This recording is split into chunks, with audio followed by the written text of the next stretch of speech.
Yes, नमस्कार विद्यार्थियों। आज के इस वीडियो के अंदर आरजेएस इंटरव्यू की तैयारी कैसे करें इसके बारे में आपको है वो मार्गदर्शित किया जाएगा। आरजेएस मेन एग्ज़ाम 30 अप्रैल और 1 मई को हो चुका है। अभी रिजल्ट नहीं आया है मेन एग्ज़ाम का। हो सकता है ये जून फर्स्ट वीक तक आपका रिजल्ट आ जाए मेन एग्ज़ाम का।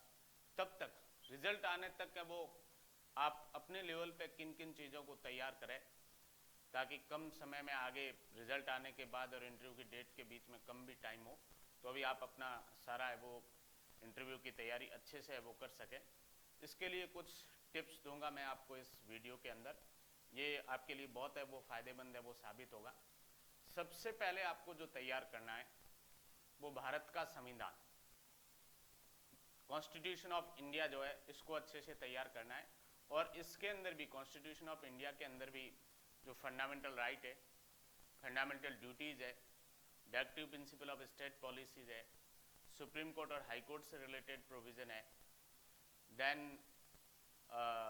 Distribution of the legislative power between the parliament and state legislature है, इमरजेंसी प्रोविज़न है, कॉन्स्टिट्यूशन अमेंडमेंट है, राइट टू प्रॉपर्टी है, डॉक्ट्राइन ऑफ प्लेजर है। ये सारे जो टॉपिक है, पार्डन पावर है प्रेसिडेंट और गवर्नर की, और ऑर्डिनेंस की पावर है, ये सारे टॉपिक आपको बहुत अच्छे से वो तैयार करने हैं। रिव्यू, क्यूरेटिव पिटीशन, इन सभी टॉपिक्स पे आपसे वो क्वेश्चन पूछे जाएंगे इंटरव्यू में। क्योंकि आरजेएस के इंटरव्यू के अंदर जो है वो हाई कोर्ट के जजेस बैठेंगे और एक्सपर्ट भी बैठेंगे, किसी है वो एनएलयूज वगैरह या किसी यूनिवर्सिटी के प्रोफेसर वगैरह। तो वो सब अपने सब्जेक्ट्स के एक्सपर्ट, हाई कोर्ट के जज जो है वो स्पेशली कॉन्स्टिट्यूशन के एक्सपर्ट होते हैं। तो इसलिए कॉन्स्टिट्यूशन में वो आपसे कुछ भी पूछ सकते हैं, जिन जिन को मैंने डिस्कस किया है, इवन लेटेस्ट कॉन्स्टिट्यूशन में अमेंडमेंट भी। इसी तरीके से आपको प्रोसीजर लॉ तैयार करके रखना है। मैक्सिमम जो क्वेश्चन है कॉन्स्टिट्यूशन को छोड़ के सेकेंड जो जिस सब्जेक्ट से पूछा जा सकता है वो प्रोसीजर लॉ है। उसमें आपको civil procedure code, criminal procedure code और एविडेंस एक्ट, सिविल प्रक्रिया संहिता, दंड प्रक्रिया संहिता और भारतीय साक्ष्य अधिनियम, इन 3 विषयों को है वो तैयार करना है। और इसमें भी जो प्रैक्टिकल एस्पेक्ट के जो प्रावधान है, जो डेली रूटीन में कोर्ट में जो काम आने वाले प्रावधान है, उनको आपको है वो तैयार करना है। थ्योरी भी तैयार रखनी, पर प्रैक्टिकल वाले प्रोविजन है वो ज़्यादा पूछे जाएंगे आपसे। और लेटेस्ट जजमेंट भी इन सब्जेक्ट्स के जो है, सीपीसी, सीआरपीसी, एविडेंस पे जो सुप्रीम कोर्ट के वो लेटेस्ट लीडिंग जजमेंट है, उन लीडिंग जजमेंट को भी आपको तैयार करना है। इन 4 सब्जेक्ट के अलावा जो है वो आपका जो होम डिस्ट्रिक्ट है, उस होम डिस्ट्रिक्ट का जनरल नॉलेज आपको तैयार करना है।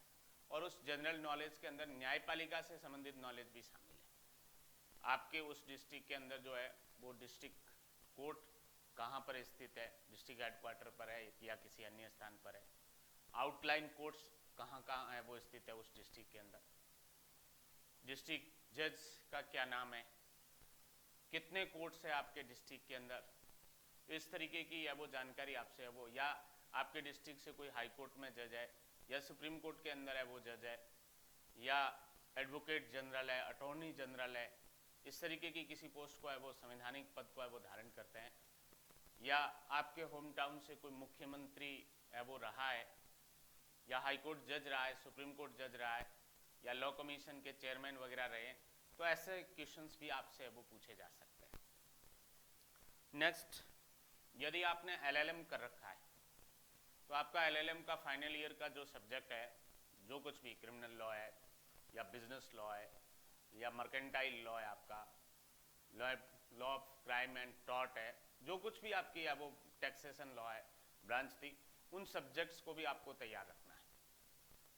इसके अलावा जो आपका जो डेजर्शन या लघु शोध का जो सब्जेक्ट था, जिस पे आपने वो डेजर्शन तैयार किया था एलएलएम में, उस सब्जेक्ट को भी तैयार रखना, उस पर भी क्वेश्चन पूछे जाएंगे। नेक्स्ट, यदि आपने पीएचडी कर रखी है किसी टॉपिक पे, तो पीएचडी का आपका टॉपिक है उसको भी, उसका बेसिक जो है उसको तैयार कर लेना। उस टॉपिक से भी क्वेश्चन आपसे है वो इंटरव्यू के अंदर वो पूछे जाने एक्सपेक्टेड है। नेक्स्ट, आपने बीए, बीकॉम, बीएससी एटसेट्रा जो कुछ भी आपका है वो एलएलबी के साथ है, या तो 5 ईयर कोर्स था तो BA LLB या BBA LLB है तो BA और BBA के सब्जेक्ट आपको तैयार करने, या आपने 3 ईयर कोर्स किया है after BSc BCom BA etcetera, तो फिर आपके BA BSc और BCom के जो सब्जेक्ट है उन सब्जेक्ट का बेसिक जो है वो तैयार रखना। उससे भी क्वेश्चन जिन्होंने साइंस विंग से एबो कर रखा है उनसे फिजिक्स केमिस्ट्री बायोलॉजी वगैरह उनसे कोई क्वेश्चन है वो पूछा जा सकता है। आर्ट्स जिनका रहा है पॉलिटिकल साइंस हिस्ट्री जियोग्राफी वगैरह जो कुछ भी सब्जेक्ट आपके रहे हैं इकोनॉमिक्स उनसे बेसिक पूछा जा सकता है आपसे। कॉमर्स है तो कॉमर्स से रिलेटेड जो कुछ भी टॉपिक है वो आपसे है वो इंटरव्यू के अंदर पूछे जाने एक्सपेक्टेड है। नेक्स्ट, न्यूज़पेपर के अंदर आने वाली लॉ से रिलेटेड कोई भी न्यूज है उसकी कटिंग आज से ही आपको है वो काट के अपने एक रजिस्टर के अंदर अलग से मेंटेन करनी है। और इसके अलावा जो है जुडिशरी से रिलेटेड भी किसी प्रकार की न्यूज आती है, कोई अपॉइंटमेंट के लिए, कोई रिटायरमेंट के लिए वगैरह, और तो उसको भी आपको है वो उस कटिंग को भी काट के अपना एक रजिस्टर मेंटेन करना है till the date of interview. आपका जब तक इंटरव्यू नहीं हो जाता है तब तक उन सारी कटिंग को एक रजिस्टर के अंदर है वो चिपका के या उनमें है वो पेस्ट करके है वो आपको रखना है ताकि उनको भी आप है वो दोबारा देख सकें। नेक्स्ट, सुप्रीम कोर्ट के जो 2021 और 2022 के भी अभी जनवरी से लेके और मई एंड तक या जून में जब भी आपका इंटरव्यू होता है टिल इंटरव्यू की डेट तक जो भी लेटेस्ट लीडिंग जजमेंट है सुप्रीम कोर्ट के वो जजमेंट्स भी आपको है वो तैयार रखने हैं। ये जो लाइव लॉ करके एक ब्लॉग है उस पर भी आते रहते हैं लेटेस्ट जजमेंट, और लॉ एंड जजमेंट टाइम करके एक पत्रिका भी आती है उसमें भी लेटेस्ट जजमेंट आते हैं। तो उनको जजमेंट्स को भी आपको लिख के तैयार रखना है किस टॉपिक पर है वो जजमेंट और क्या लॉ का प्रिंसिपल लेट डाउन किया गया। जैसा मेंस में अपन पढ़ते थे सारी पूरी गाइडलाइन, ऐसा नहीं पूछा जाएगा आपसे किस टॉपिक पे और क्रक्स जो है नट सेल में क्या हेल्ड किया गया, यह आपको है वो दो चीजें तैयार करके रखनी है। देन नवीनतम जो विवादित मुद्दे हैं, बर्निंग इश्यूज जो है लॉ से रिलेटेड और अदर भी कंट्री के अंदर, उनको भी आपको तैयार करके रखना है। लाइक महाराष्ट्र में जो अजान और हनुमान चालीसा का एक डिस्प्यूट चल रहा है उस पर कोई क्वेश्चन पूछा जा सकता है। वाराणसी के अंदर जो ज्ञानवापी मस्जिद और शिवलिंग का एक विवाद चल रहा है उस पर कोई क्वेश्चन आपसे पूछा जा सकता है। मथुरा के अंदर कृष्ण मंदिर और ईदगाह मस्जिद का कोई विवाद चल रहा है उससे भी कोई है वो क्वेश्चन पूछा जा सकता है। तो इस तरीके के जो बर्निंग इश्यूज चल रहे हैं कंट्रीज के अंदर जो है उनके लिए भी है वो आप तैयार रहें। और जैसे अभी आज की ही न्यूज़ में था या कल सुप्रीम कोर्ट के किसी एक जजमेंट के कॉन्सिक्वेंस के अंदर नवजोत सिद्धू को है वो 1 साल का कठोर कारावास है वो दिया गया है और उनको जेल भेजा गया। तो इस तरीके के क्वेश्चन भी आपसे है वो पूछे जा सकते हैं। तो ये सारी वो इम्पोर्टेंट चीज़ें हैं जो आपको इस पीरियड में आपका आरजेएस मेन का रिजल्ट आए उससे पहले अपने लेवल पे तैयार करना है ताकि इंटरव्यू के टाइम जब हमारी सिस्टमेटिक क्लास है, रिजल्ट के साथ ही हम सिस्टमेटिक क्लास है वो शुरू कर देंगे।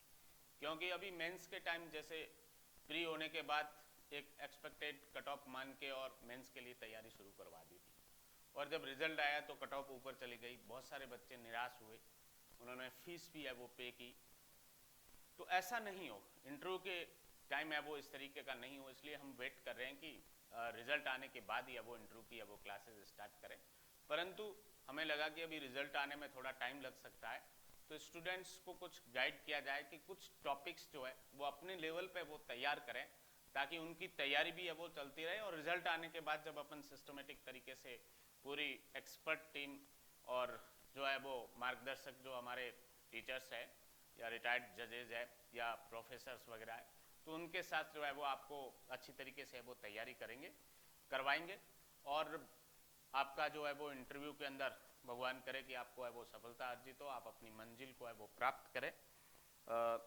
मैं आशा करता हूँ कि ये जो वीडियो था आपके लिए ये बहुत है वो फायदेमंद है वो साबित होगा, और अनुभवी जिन्होंने भी इंटरव्यू दिए हैं, जो सेलेक्टेड स्टूडेंट कैंडिडेट है जो नौकरी कर रहे हैं आरजेएस के रूप में, आप उनसे भी कोई टच में वो सीनियर वगैरह उनसे मार्गदर्शन प्राप्त करें। वो सारी यही बातें बताएंगे आपको जो मैंने आपको बताई है, क्योंकि मैंने खुद ने 3 जुडिशरी के इंटरव्यू है वो कंटिन्यू दिए थे।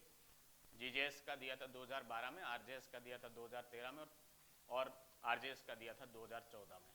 तो तीनों जो इंटरव्यू मैंने फेस किए और उसके दौरान जो महसूस किया और उसके बाद कंटिन्यू जो मैं कोचिंग के माध्यम से वो तैयारी करवा रहा हूँ 2014 के बाद, तो उसमें जो हम इंटरव्यू के दौरान जो स्टूडेंट्स जाते हैं उनसे क्वेश्चंस पूछते हैं और उनका हम वो फीडबैक लेते हैं, तो उनमें वही सारी चीज़ें वो शामिल है। आज तक का जो हमारा अनुभव है 2010 से लेके और 2022 तक का जितने भी इंटरव्यू है, चाहे वो एमपी जुडिशल का इंटरव्यू, चाहे वो गुजरात जुडिशल का इंटरव्यू, और चाहे राजस्थान के वो आरजेएस के इंटरव्यू, चाहे वो जेएलओ के इंटरव्यू, चाहे वो एपीपीज के इंटरव्यू, चाहे, तो उन सब के अंदर जो ये सब चीज़ें कॉमन चीज़ें हैं, इन सब पे वो चीज़ें है वो इन सब पे क्वेश्चन आपसे वो पूछे जाते हैं। और मैक्सिमम इंटरव्यू आपका जो है 70 से 80% इन पे ही चलेगा। अब एक्सेप्शनली किसी का इंटरव्यू जो है वो किसी पर्टिकुलर टॉपिक पे वो चल सकता है, वो इंटरव्यू के दौरान ही तय होगा। कोई क्वेश्चन पूछा, उसने उसकी रिप्लाई दी, रिप्लाई में कोई ऐसी नई चीज़ आ गई जो कंसर्न इंटरव्यू बोर्ड है उसमें से किसी का उस सब्जेक्ट पर इंटरेस्ट है, वो एक्सपर्ट है उसमें, तो वो आगे आपको और है वो क्वेश्चन है वो पूछ सकता है। जैसे मैं यदि बात करूं, मैं जैसलमेर ज़िले से हूं, मेरे जब इंटरव्यू हुए तो मेरे से लॉ को छोड़कर और क्या क्या क्वेश्चन है वो पूछे गए। इसी तरीके से आप अंदाज लगा सकते हो कि आपसे भी क्वेश्चन पूछे जाएंगे। जैसे मेरे से इंटरव्यू में पूछा गया कि आपके जैसलमेर ज़िले से जो है वो एक अंतर्राष्ट्रीय सीमा लगती है, उसका क्या नाम है।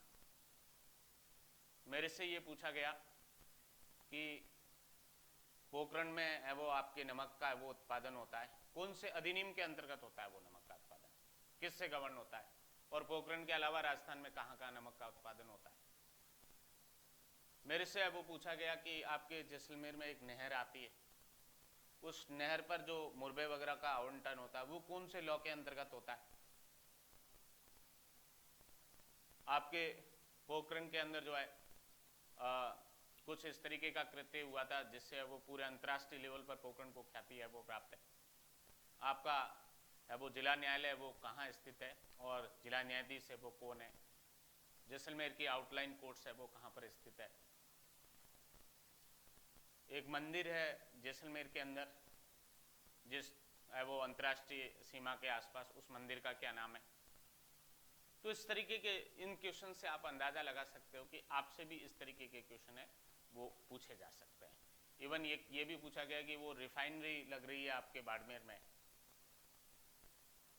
बाड़मेर के अंदर जो है वो आपके वो रिफाइनरी है वो लग रही है, और उससे उस पर्पज के लिए भूमि का है वो एक्विजेशन है वो किया गया, भूमि का अर्जन किया गया है, वो कौन सी विधि के अंतर्गत अर्जन किया गया है, और क्या बिना प्रतिकर दिए भी अर्जन हो सकता है भूमि का। तो ये सारी जो बातें जो है इस तरीके से मेरे से है वो इंटरव्यू में वो पूछी गई। आरजेएस के इंटरव्यू में, जीजेएस में तो मोस्ट ऑफ लॉ पे ही वो चला था इंटरव्यू, बट आरजेएस के दोनों जो इंटरव्यू में इस तरीके की बातें मेरे से वो पूछी गई। तो इससे आप अंदाजा लगा सकते हो कि आपसे भी आपके होम डिस्ट्रिक्ट से रिलेटेड ऐसी जो महत्वपूर्ण बातें हैं, वहाँ कोई इम्पोर्टेंट जो है वो लोक संगीत है, लोक नृत्य है, लोक नाट्य है, ऐतिहासिक स्थल है, धार्मिक कोई अब स्थान है, और यदि किसी प्रकार का कोई है वो ऐतिहासिक महत्व की और है वो चीज़ है, तो कोई अभ्यारण्य है वगैरह। तो इस तरीके के विधानसभा कहीं है वो स्थित है, हाई कोर्ट कहीं स्थित है, कहीं शिक्षा निदेशालय स्थित है, कहीं आबकारी का आयुक्तालय है वो स्थित है। तो इस तरीके से जो पूरे राजस्थान के अंदर आने वाले जो जिले और राजस्थान के बाहर के भी जो कैंडिडेट है वो भी अपने स्टेट का कुछ बेसिक है वो जनरल नॉलेज है वो तैयार रखे, और उसके साथ साथ राजस्थान का जीके भी है वो तैयार रखे। स्पेशली पिछले इंटरव्यू में जैसा हमने महसूस किया कि वो लोकल कस्टम और यूसेज के बारे में भी क्वेश्चन पूछते हैं। स्थानीय रूढ़ियाँ जो है आपके ज़िले में, आपके क्षेत्र के अंदर जो है, उन रूढ़ियों से भी वो क्वेश्चन पूछते हैं। जैसे नाता प्रथा है, एक इधर उदयपुर और मेवाड़ साइड के अंदर जो है वो मृत्यु होने पर एक अमाउंट, एक राशि है वो दी जाती है, उसके लिए भी स्पेसिफिक नाम है, तो वो रूढ़ी जो है। तो इस तरीके की जो रूढ़ियाँ हैं उन रूढ़ियों के बारे में भी है वो क्वेश्चन है वो पूछा जाता है। तो उन सब के लिए आप लोग है वो तैयार रहे। धन्यवाद। आशा करता हूँ कि इस है वो वीडियो से आपको, इस एपिसोड से आपको है वो बहुत फ़ायदा होगा, और फिर मिलते हैं अपन इंटरव्यू की है वो क्लास में। और आपका है वो जब इस पूरी है वो तैयारी करने के बाद अल्टीमेटली है वो भगवान की कृपा से, ईश्वरी कृपा से जब आरजेएस में